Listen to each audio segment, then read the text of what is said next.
These are constant tension hammy bridges on the wall. We're gonna also leverage a rolled up mini band to sense and feel connection to our foot on the wall. So with that constant tension, you're essentially gonna feel your glutes and hamstrings working the entire time. With the mini band, if you tend to be someone with more of a flat foot, I want you to place that underneath the big toe. But if you tend to be someone like me with higher arches, then I want you to place that underneath that first met head. So essentially that's going to help us get that pronation and internal rotation we're working towards in this movement. So laying on my back in a 90-90 position, I'm going to place this mini band underneath that big toe mound on the wall. The big thing here is I want to be a little bit lower than 90 degrees because I want more of that positive shin angle. So you'll notice my knee is kind of slightly in front of my ankle on the wall. And I'm gonna do single leg here. I'm gonna get in that 90-90 position with that more forward shin angle. And as I come up into that bridge on the inhale, I'm gonna think about making connection with that big toe mound.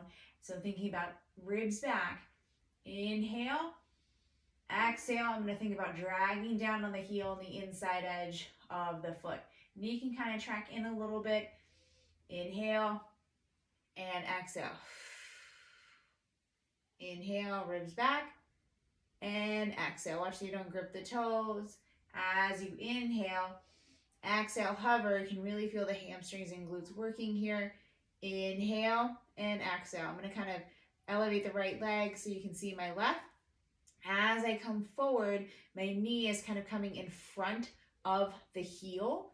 Exhale, pull down, find inside edge of the heel, pelvis hovers. So what we're mimicking here is more of that mid-stance position. So kind of that forward shin angle, but the heel is staying heavy, and I'm pressing through that big toe mound. Inhale up and exhale, come down. Inhale up and exhale, come down. So that leg kind of comes towards center, getting in a little bit at a deduction, but we want to make sure that the knee doesn't just sort of collapse in. So trying to think and sense those inner thighs. Inhale up, pressing into the big toe mound. Exhale, pull down on the heel, find the inside edge of the heel. So that is your constant tension glute bridge, our hammy bridge with that foot awareness. So as we're going up, we're kind of driving into that big toe mound, kind of pulling down on the exhale with the ball or the inside edge of the heel. And we're kind of mimicking more of that mid stance position kind of as we're moving through the gait cycle and that internal rotation moment, but in a bridge position.